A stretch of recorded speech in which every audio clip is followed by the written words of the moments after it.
بسم اللہ الرحمن الرحیم۔ السلام علیکم ناظرین، صبح بخیر۔ ابتدا کے ساتھ میں ہوں آپ کا میزبان صبوغ سید۔ ناظرین، آج ہمارے ساتھ ایک بہت ہی زبردست علمی اور فکری پینل موجود ہے، اور ہم نے ہمیشہ کوشش کی ہے کہ آپ کے سامنے ایسی شخصیات کو لے کر آئیں جو آپ کی علمی اور فکری رہنمائی کریں، اور ایسے موضوعات کو زیر بحث لایا جائے جن کا آپ کی عملی زندگیوں کے ساتھ بہت گہرا تعلق ہے، اس معاشرے کے ساتھ، اس سوسائٹی کے ساتھ اس کا بہت گہرا تعلق ہے۔ آج ہم نے ایک ایسے موضوع کا انتخاب کیا ہے کہ ہم یہ دیکھتے ہیں کہ ہمارے ملک میں آئے روز مختلف قسم کے واقعات ہوتے ہیں، حادثات ہوتے ہیں، اس میں انسانی جانیں جو ہیں چلی بھی جاتی ہیں اور زخمی بھی ہو جاتی ہیں۔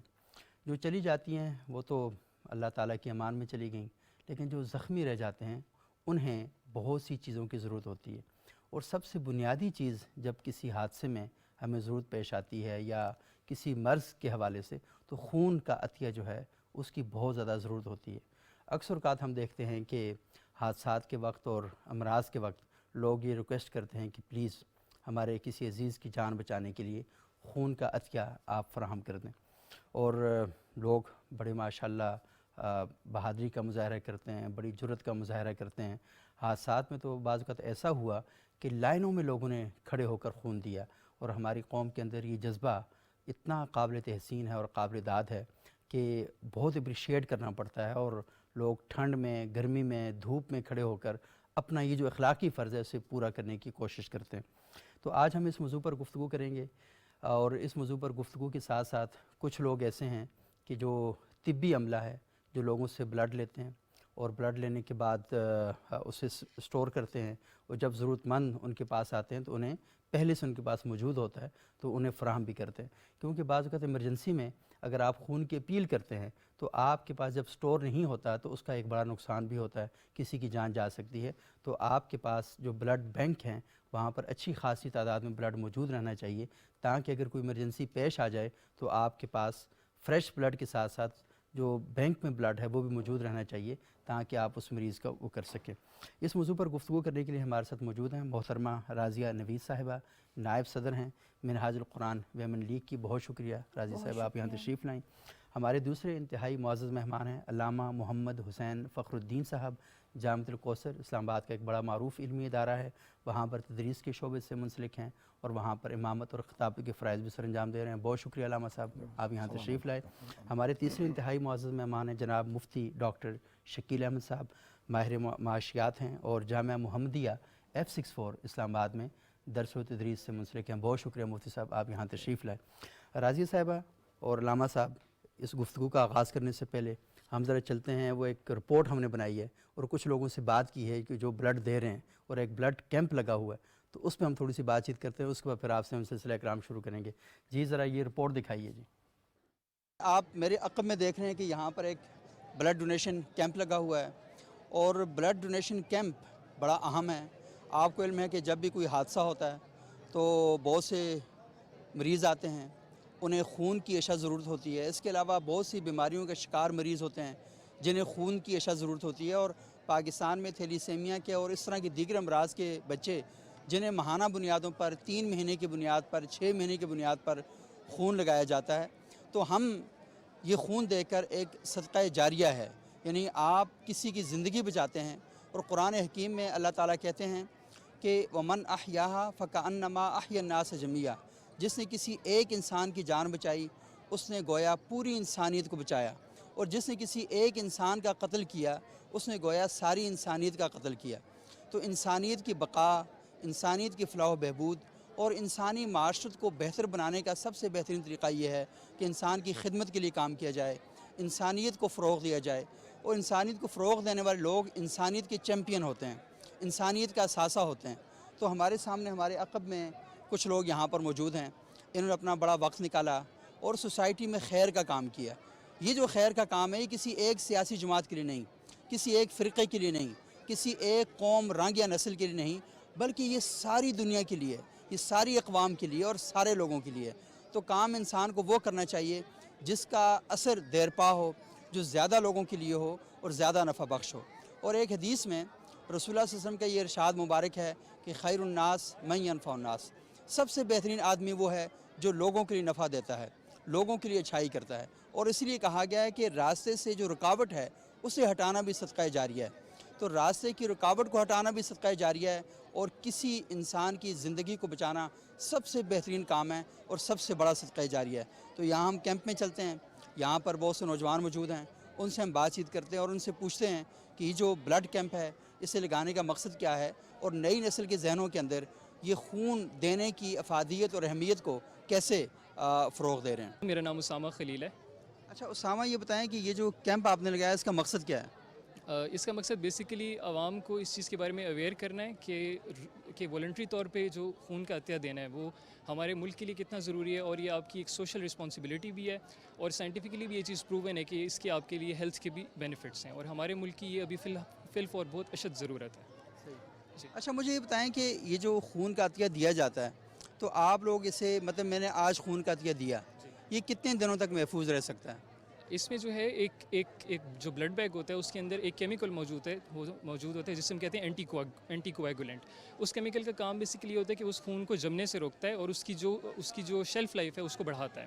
تو جب آپ کوئی خون کا عطیہ دیتے ہیں تو وہ 35 ڈیز تک ہم اس کو لیب میں اسٹور کر سکتے ہیں. اس ٹائم تک وہ کسی بھی قیمتی جان بچانے کے کام آ سکتا ہے. یعنی 35 دن کے لیے آپ جب خون دیتے ہیں تو اس کے بعد 35 دن تک وہ محفوظ رہ سکتا ہے. اچھا مجھے بتائیں کہ آپ کا نام کیا ہے جی؟ ہینا بلال. ہینا بلال. اچھا ہینا، مجھے بتائیں کہ زیادہ تر یہ جو خون کے عطیات آپ اکٹھے کرتے ہیں یہ کن مریضوں کو دیتے ہیں آپ؟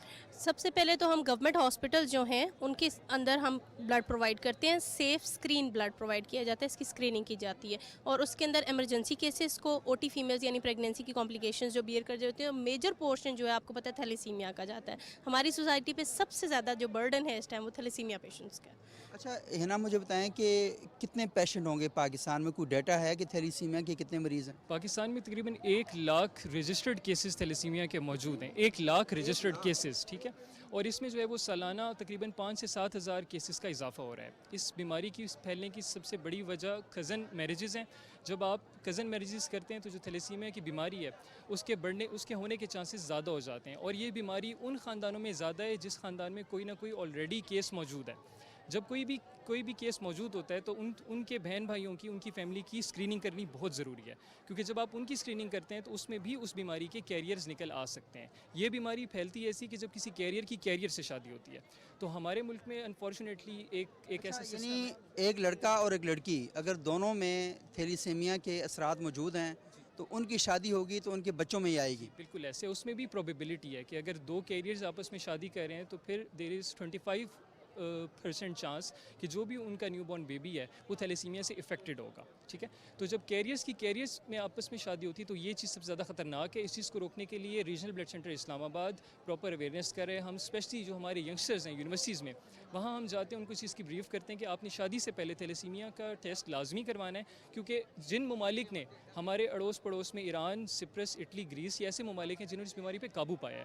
قابو پانے کی واحد جو آپ کے پاس راستہ ہے وہ یہ کہ آپ یوتھ کو اویئر کریں. شادی سے پہلے اس کا آپ ٹیسٹ کروائیں. ایک سمپل سا ٹیسٹ ہوتا ہے HB الیکٹروفوریسس، اس کے تھرو آپ کو اس کا اندازہ ہو جاتا ہے. جی یہ بڑی اہم بات آپ نے بتائی ہے. اچھا ہینا، مجھے بتائیں کہ عموماً لوگ تو شادیوں سے پہلے اس طرح کسی چیز کے بارے میں کوئی توجہ نہیں دیتے. وہ کہتے ہیں بس شادی ہو گئی ہے، وہ چٹ منگنی اور پٹ بیاہ اس طرح کا معاملہ ہوتا ہے.